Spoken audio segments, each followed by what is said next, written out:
حضرت عثمان بن عفان کی ثقافت۔ ڈریم آن ریئلٹی کو دیکھنے والے معزز سامعین السلام علیکم۔ آپ اسلام کے تیسرے خلیفہ رسول صلی اللہ تعالیٰ علیہ وسلم کی داماد، جامع القرآن اشرم مبشرہ صحابی، اپنے اہل و عیال کے ساتھ سب سے پہلے اللہ کی راہ میں حبشہ کی طرف ہجرت کرنے والے پیکر حیا ثقافت میں اپنے مثال آپ تھے۔ آپ کو ذوالنورین کہا جاتا تھا کیونکہ رسول اللہ صلی اللہ تعالیٰ علیہ وسلم کی دو صاحبزادیاں پہلے حضرت رقیہ اور ان کی وفات کے بعد حضرت ام کلثوم آپ کے نکاح میں آئیں۔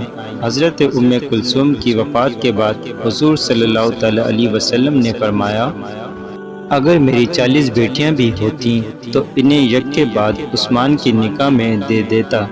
اسلام اور مسلمان کی بھلائی کے لیے بے مثال ثقافت کی وجہ سے آپ غنی کہلائے۔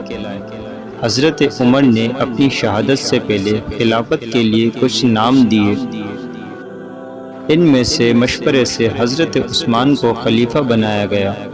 آپ کی خلافت کا دور تقریباً 12 سال تھا۔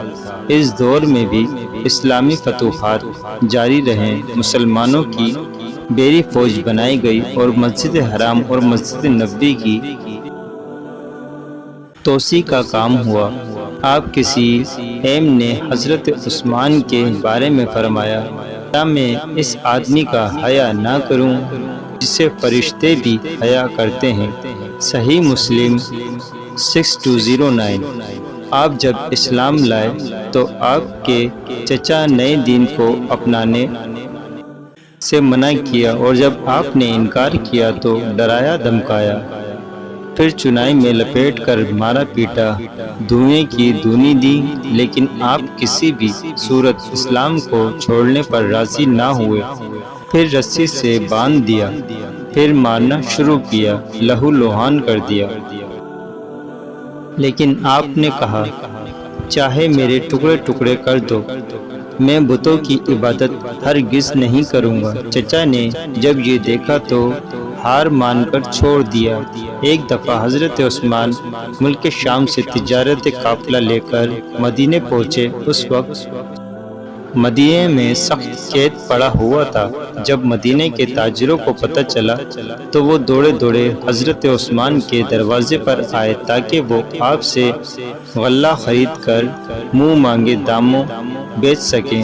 دروازے پر دستک دی، حضرت عثمان مسکراتے ہوئے آئے، دروازہ کھولا۔ تاجروں نے کہا، آپ کا تجارتی قافلہ آیا ہے، اس میں کھانے پینے کا سامان بھی ہے، ہم خریدنا چاہتے ہیں۔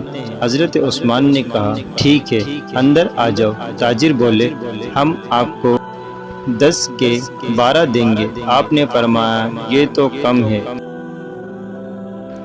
اور بڑھاؤ۔ تاجر بولے، چلو 10 کے 14 لے لیں۔ آپ نے فرمایا، اور بڑھاؤ۔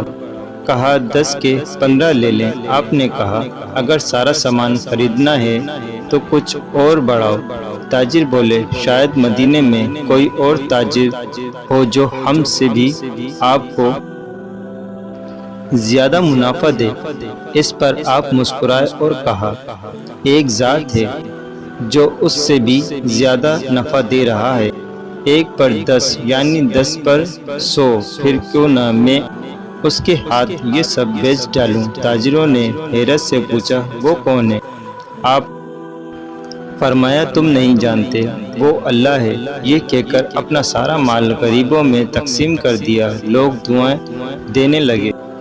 اس رات عبداللہ بن عباس نے ایک خواب دیکھا کہ رسول اللہ صلی اللہ تعالیٰ علیہ وسلم ایک گھوڑے پر سوار تھے جس میں مبارک پر نور کا لباس تھا۔ آپ صلی اللہ تعالیٰ علیہ وسلم جلدی میں معلوم ہو رہے تھے۔ ابن عباس نے عرض کیا، یا رسول اللہ صلی اللہ تعالیٰ علیہ وسلم، میں آپ کی زیارت اور آپ کی زبان مبارک سے کچھ سننا چاہتا تھا، لیکن آپ جلدی میں ہیں، شاید کہیں پہنچنا ہے۔ آپ صلی اللہ تعالیٰ علیہ وسلم نے فرمایا، ہاں اے ابن عباس، آج عثمان نے جو صدقہ دیا ہے اللہ نے اسے قبول فرما لیا ہے اور جنت میں ایک حور سے شادی کر دی ہے۔ ہم آج اسی دعوت میں جا رہے ہیں۔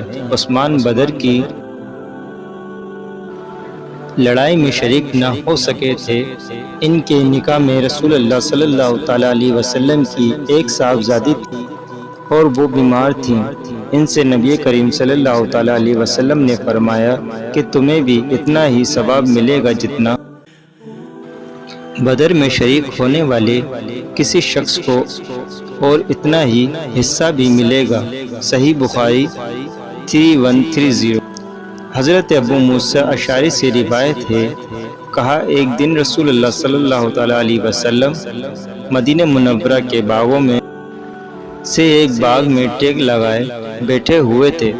آپ کے پاس جو لکڑی تھی اس کی نوک کو پانی اور مٹی کے درمیان مار رہے تھے کہ ایک شخص نے باغ کا دروازہ کھولنے کی درخواست کی۔ آپ نے فرمایا دروازہ کھول اور اس آنے والے کو جنت کی خوشخبری سنا دو۔ ابو موسیٰ نے کہا وہ ابو بکر تھے۔ میں نے ان کے لیے دروازہ کھولا اور انہیں جنت کی بشارت دی۔ کہا پھر ایک اور شخص نے دروازہ کھولنے کی درخواست دی۔ آپ صلی اللہ تعالیٰ علیہ وسلم نے فرمایا دروازہ کھول دو اور اسے بھی جنت کی بشارت ہو۔ میں گیا تو وہ حضرت عمر تھے۔ میں نے ان کے لیے دروازہ کھولا اور انہیں جنت کی بشارت دی۔ اس کے بعد ایک اور شخص نے دروازہ کھولنے کی درخواست کی۔ کہا تو آپ سیدھے ہو کر بیٹھ گئے۔ پھر فرمایا دروازہ کھولو اور فتنے پر جو برپا ہوگا انہیں جنت کی خوشخبری دے دو، یعنی ایک آزمائش کے ساتھ جو ان پر آئے گی جنت کی بشارت دے دو۔ کہا میں گیا تو وہ عثمان ابن عفان تھے۔ کہا میں نے دروازہ کھولا اور انہیں جنت کی خوشخبری دے دی اور آپ نے جو کچھ فرمایا تھا انہیں بتایا۔ انہوں نے کہا اے اللہ صبر عطا فرمائے، اور اللہ ہی ہے جس سے مدد طلب کی جاتی ہے۔ صحیح مسلم 6212۔ رسول اللہ صلی اللہ تعالیٰ علیہ وسلم نے عثمان کو مکے بھیجا اور بیت رضوان عثمان کے مکے جانے کے بعد ہوئی۔ پھر رسول اللہ صلی اللہ تعالیٰ علیہ وسلم نے اپنے دست مبارک سے اشارہ کرتے ہوئے فرمایا یہ عثمان کا ہاتھ ہے، اور اسے اپنے دوسرے ہاتھ پر مارا اور فرمایا یہ خان کی طرف سے بیت ہے۔ 3706۔ حضرت ثمامہ بن حزن قشیری سے منقول ہے کہ میں اس وقت حضرت عثمان کے گھر کے پاس موجود تھا جب حضرت عثمان نے دیوار کے اوپر سے محاصرہ کرنے والے باغیوں پر ٹھانگا اور فرمانے لگے میں تم سے اللہ کی قسم اور اسلام کا واسطہ دے کر پوچھتا ہوں، کیا تم جانتے ہو کہ رسول اللہ صلی اللہ تعالیٰ علیہ وسلم مدینہ منورہ تشریف لائے تو بے روما کے سوا وہاں میٹھا پانی نہیں تھا۔ آپ نے فرمایا کوئی شخص بے روما خرید کر اپنا ڈول بھی دوسرے مسلمانوں کو ڈولوں کے برابر قرار دے گا تو اسے اللہ جنت میں اس سے بہتر عطا فرمائے گا۔ میں نے اپنے خالص مال سے وہ کنواں خریدا اور میں نے اس میں اپنے ڈول کو عام مسلمانوں کے ڈولوں کے برابر بھی سمجھا، جبکہ آج تم نے مجھے اس سے پانی پینے سے روک رکھا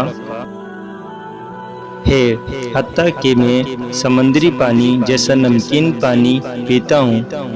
حاضرین نے کہا ہاں اللہ کی قسم یہ بات صحیح ہے۔ حضرت عثمان نے فرمایا میں تم سے اللہ کی قسم اور اسلام کا واسطہ دے کر پوچھتا ہوں، کیا تم جانتے ہو کہ میں نے غزوہ تبوک کا گھی والا لشکر اپنے مال سے تیار کیا تھا؟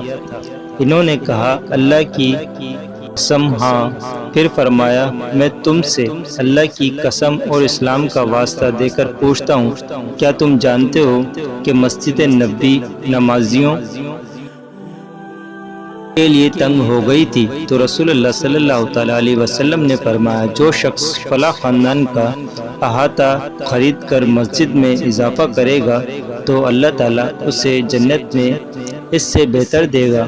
میں نے اپنے خالص مال سے وہ احاطہ خریدا اور مسجد میں اضافہ کر دیا۔ آج تم نے مجھے اس مسجد میں اور رکعت پڑھنے سے روک رکھا ہے۔ حاضرین نے کہا اللہ کی قسم آپ صحیح کہہ رہے ہیں۔ آپ نے فرمایا میں تم سے اللہ کی قسم اور اسلام کا واسطہ دے کر پوچھتا ہوں، کیا تم جانتے ہو کہ رسول اللہ صلی اللہ تعالیٰ علیہ وسلم مکہ مکرمہ کے شبیر پہاڑ پر تھے؟ آپ کے ساتھ حضرت ابو بکر و عمر اور میں بھی تھا۔ پہاڑ میں حرکت ہوئی تو رسول اللہ صلی اللہ تعالیٰ علیہ وسلم نے اس پر اپنا پاؤں مارا اور فرمایا کہ غیر سکون سے رہ، تجھ پر اس وقت ایک نبی، ایک صدیق اور 2 شہید ہیں۔ حاضرین نے کہا اللہ کی قسم ایسا ہی ہے۔ آپ نے نعرہ تکبیر بلند فرمایا اور کہا رب کعبہ کی قسم ان لوگوں میرے مخالفین نے میرے حق میں گواہی دے دی ہے کہ میں شہید ہوں گا۔ نسائی 3638۔ آپ کو 18 ذی الحجہ کو اس وقت شہید کر دیا گیا جب آپ قرآن پاک کی تلاوت کر رہے تھے۔ آپ کو جنت البقیع میں دفن کیا گیا۔ مزید نئی آنے والی ویڈیو کے لیے ہمارے چینل ڈریم آن ریئلٹی کو سبسکرائب لازمی کریں تاکہ ہماری نئی آنے والی ویڈیو آپ تک لازمی پہنچ سکے۔